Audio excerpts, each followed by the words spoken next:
A SADC contingent deployed in Eastern DRC as part of stabilisation forces has reportedly come under fire from rebels. SAMIM is in the country to assist government forces fighting to oust M23 rebels operating the mineral-rich east of the country. SABC international news editor Sophie Mokoena joins us now for more. A very good evening to you, Sophie. We are learning of these new developments. Talk to us about what's happening. Well, I received a message that the SADC contingent or the force in the eastern part of the DRC came under fire today. You know that there has been those skirmishes where the rebel group would attack the forces that are assisting the DRC forces in that part of the country to stabilize the area, and with the aim of later then we'll be able to engage stakeholders to find a solution. So information is very sketchy, but there is a confirmation that indeed they did come under fire. The report that I had earlier on indicated that some soldiers were injured, particularly the South African troops. We don't know the number and perhaps how serious those injuries are, but also there are unconfirmed reports that there might be casualties, and we are trying to follow up the story. We are hoping that perhaps later today the South African National Defence Force will share some light, or SADC. It's very difficult to get SADC. They are not easily accessible, including the Secretary of SADC in most cases. But we will be relying on those countries. If there are troops in particular countries who have been affected, we are hoping that those countries will issue a statement, particularly a country like South Africa that is quite quick to communicate information when something like this has happened. As we learn of this latest development, while details are still sketchy and we're hoping to get more facts around what exactly has happened, let's talk a little bit about the kind of challenges that the SANDF has been facing over the past few years. I mean, we know that the SANDF is estimated to be underfunded by 45%, given its ever-increasing obligations. And of course, we know that other challenges which have really had a big impact on the forces and personnel out on the fields have been the inadequate funding and training, outdated equipment, and severe operational limitations, which experts in the space are saying those factors play a huge role in South Africa being on the back foot in instances like what we're speaking about.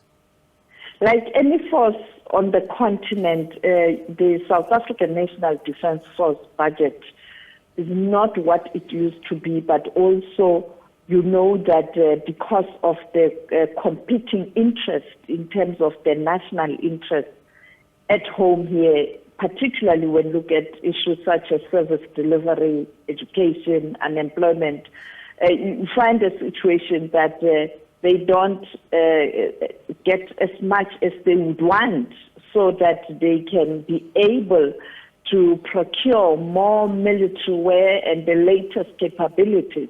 But they still have what they have currently, and for some this is better than many other countries, particularly in the region in terms of training as well. And therefore many people do rely on the South African troops, be it the ground troops or the Air Force or the Navy or the medical.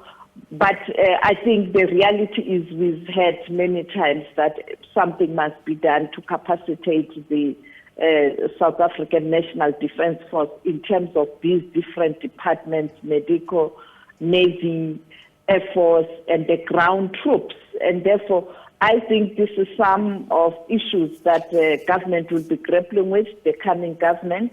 What will compound the problem is that the UN peacekeeping force is now pulling out of the DRC. In fact, today there was a report that some have already left the DRC. And therefore now you leave responsibility to the SADC contingent. And you know that in terms of the DRC force, they are not well equipped to be able to deal with this situation. That's why President Tshisekedi has requested SADC to help. Now, if you don't have the UN is able to raise funds, is able to raise the resources, it becomes a burden to those countries that have agreed to assist. And remember, not all SADC member countries have agreed or have committed troops to go and assist there. So a huge responsibility on the shoulders of the South African troops that are deployed in that part of the country. And unfortunately, the M23 rebel has kind of escalated its capability and skills and using even drones, latest technology. And therefore, it is a very difficult situation in that part of the country. And unfortunately, the DRC force is not as strong as it's supposed to be.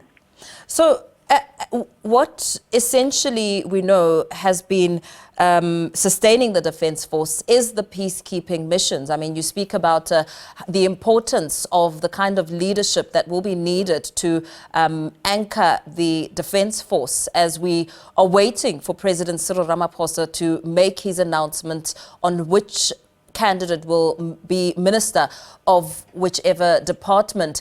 How imperative do you think it will be, Sophie, to have a well-equipped and knowledgeable minister who's willing to look at the challenges and actually tackle them so that the Defence Force can be beneficial, more so looking at the impact of the economy and the jobs that could potentially come out of the force? You really need a minister who will have a clear vision, timeframes, targets, and objectives, the first thing, objectives, that is short-term goal. What are you going to do to turn the situation around? And therefore, I think as the president is toiling with idea of constituting this government, he will also take that into consideration. On the other hand, you have a situation where there are budgetary constraints, and whoever is coming in will have to deal with that. But it is very important for the South African National Defence Force to be capacitated, because this is an important line of defence of the country. You have these challenges in the borders. You need Defence Force to come and back up those who are patrolling the borders, the police or the recent structure that has been appointed to help with border crime and all of that, the Home Affairs. But you need a strong Defence Force. We know that during times of crisis, like when you have floods, natural disasters, they come very, very handy for rescue purposes, but also building infrastructure. You know, the South African National Defence Force is a state within a state. You have people with capabilities of engineering who can help to build infrastructure in South Africa. I remember, I think 15 years ago when I was in the DRC, we had the South African Defence Force personnel who were building the bridges in the DRC, in the eastern part of the DRC, because they had capacity, capability, and skills to do that. You need that even in South Africa, where you need help, you can get them to assist. And I think it is very important for the South African National Defence Force to be well equipped and capacitated, because they are also the last line of defence of the country. Very well. Thank you so much. A developing story that we will continue to monitor. SABC News International Editor Sophie Mokoena